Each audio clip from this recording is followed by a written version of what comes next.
Hello friends, welcome to Edu वरदान।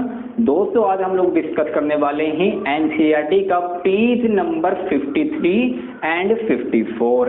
इन दोनों pages को डिस्कस करने के बाद इस चैप्टर का हो जाएगा क्या खेल खलास, डे एंड हो जाएगा इस चैप्टर का, राइट। इन पेजेस में जो हमें दे रखा है वो कोरोजन के बारे में दे रखा है। डिटेल्ड में पढ़ेंगे कोरोजन के बारे में, इसके लिए मैंने स्पेशली अलग लेक्चर बनाया है। चलो जी देखते हैं कोरोजन क्या होता है।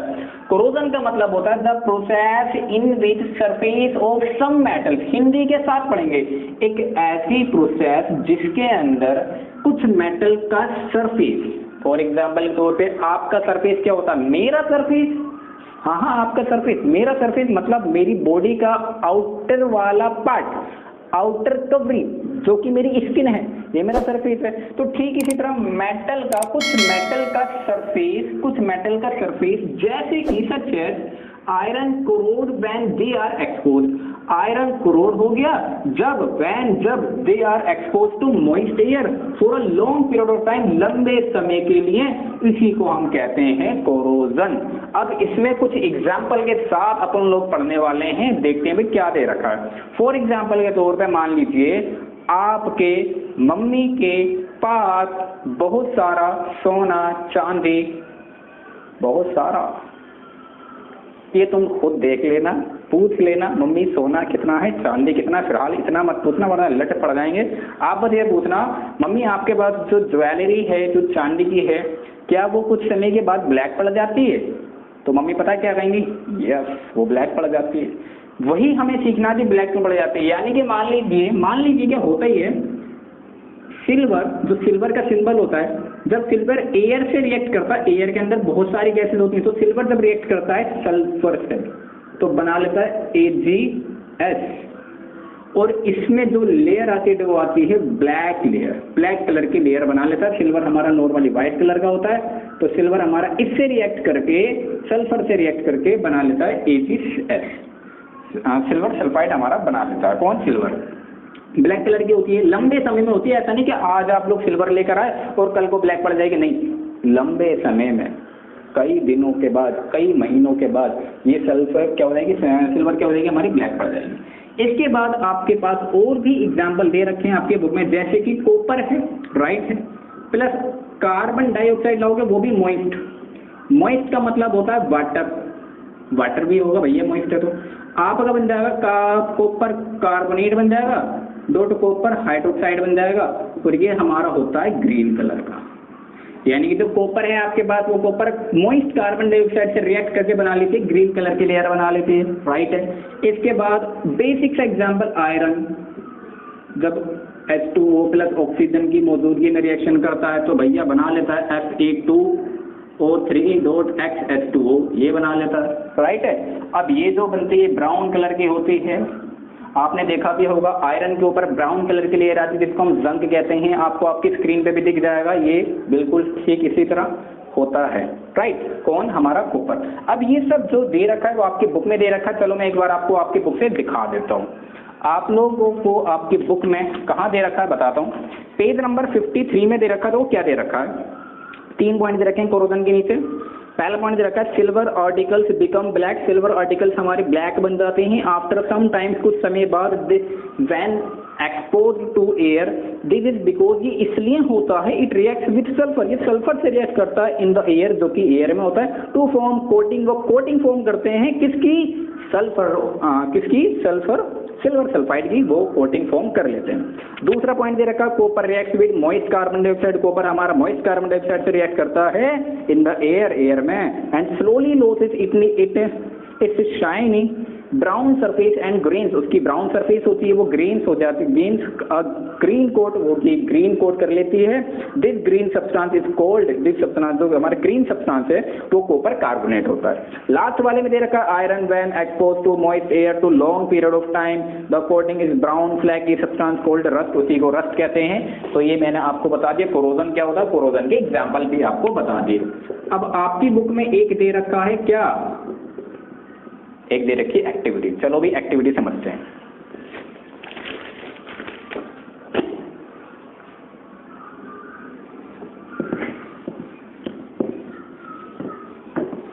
देखो जी एक्टिविटी कितनी आसान है।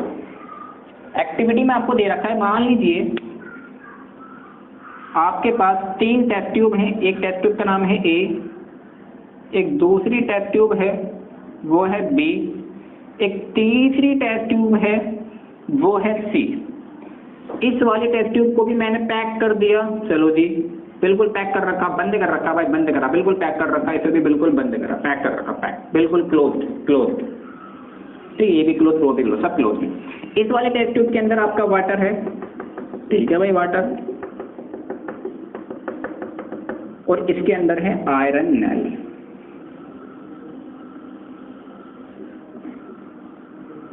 ठीक है, टेस्ट ट्यूब ए में इसके अंदर भी वाटर है, वाओ दोनों में वाटर है, दोनों में वाटर है।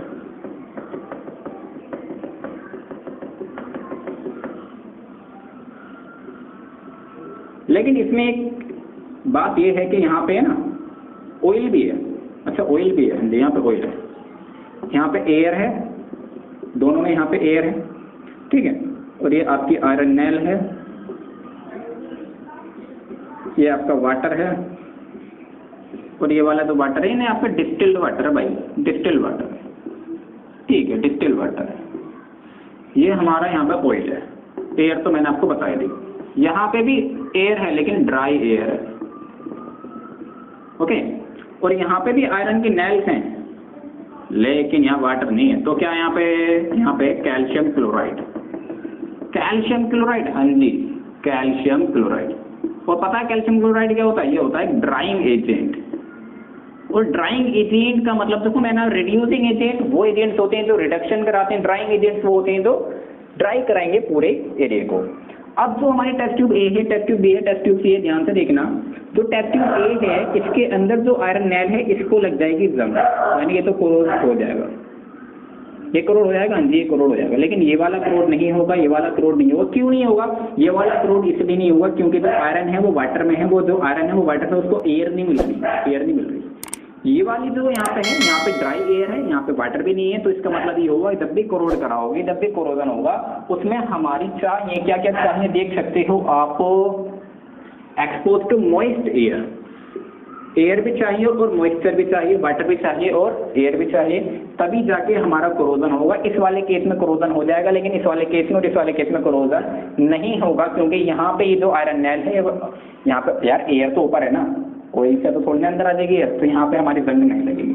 अब आपको पढ़ने हैं कुछ ऐसे तरीके जिससे आप अपने मेटल को प्रिवेंट करोगे, आप बचाओगे, वही हम देखने वाले हैं। हम आखिर अपने मेटल को कैसे कोरोड होने से बचाएंगे। चलिए स्टार्ट करते हैं। ओके स्टूडेंट्स, तो अब हम लोग ये करते हैं प्रिवेंशन ऑफ कोरोजन। कोरोजन को कैसे बचाते हैं?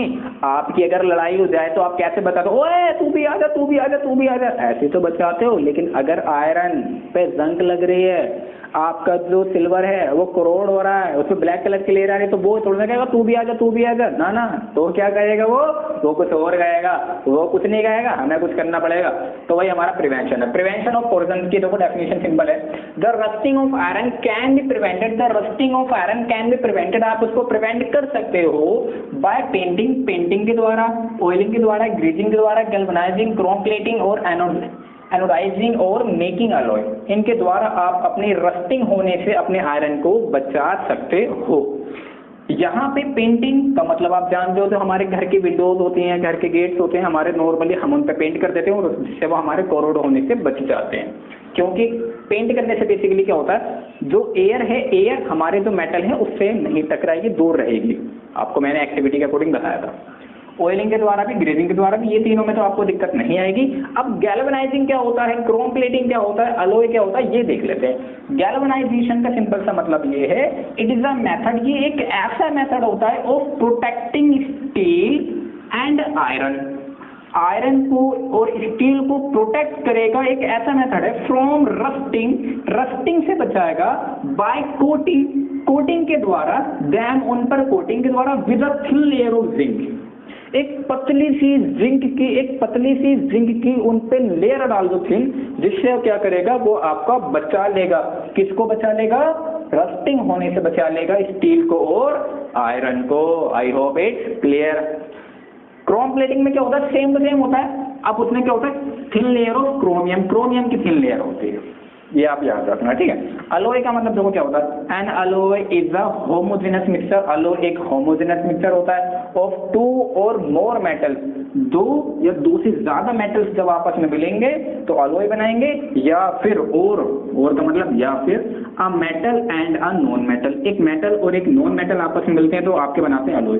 इतने सारे एग्जाम्पल दे रखे हैं, आप ये देख लीजिए। तो बच्चों finally this chapter is and. अगर आपको कोई भी इस चैप्टर से रिलेटेड कोई भी डाउट हो या फिर कोई भी टॉपिक में समस्या हो या फिर कोई क्वेश्चन हो तो उसे आप कमेंट बॉक्स में जरूर लिखें, हम आपका रिप्लाई देने की पूरी कोशिश करेंगे। और एडू वरदान आपसे गारंटी देता है, अगर आप 90% लाना चाहते हो, गारंटी के साथ बोल रहा हूं, गारंटी के साथ 90% लाना चाहते हो तो एक काम करो, सबसे पहले एडू वरदान की सारी वीडियोस देख लो, इस चैप्टर की, चैप्टर नंबर 2 की, चैप्टर नंबर 3 की, क्योंकि हमने आपको हर टॉपिक एनसीईआरटी के पेजेस बाय पेजेस कराया। बाकायदा आपको डिस्क्रिप्शन में आपकी जो वीडियो चल रही है वहां पे आपको पेज नंबर मिल जाएगा, ये कौन सा पेज नंबर का आपका लेक्चर है। और उसके बाद हम आपको दिखा भी रहे हैं, एक यहाँ पे लिखा हुआ है, यहाँ पे लिखा हुआ है, यहाँ पे लिखा हुआ है। बस आप क्या करो, उन वीडियोस को देखो, अपनी एनसीईआरटी को एक बार रीड करो, यार रीड जरूर है। याद रखना, आप कभी इधर उधर की बुक्स वगैरह उठा लो, मामला बिगड़ जाएगा। 90 लानी है तो पहले आपको एनसीईआरटी क्लियर करनी पड़ेगी, और एनसीईआरटी को क्लियर अच्छी तरह करने से बढ़िया ऑप्शन या फिर अपॉर्चुनिटी जो भी है एडू वरदान से बेस्ट कहीं नहीं है। आप अच्छी तरह पूरी बुक को क्लियरली रीड कीजिए, केयरफुली रीड कीजिए। Thank you very much for watching this video, thank you.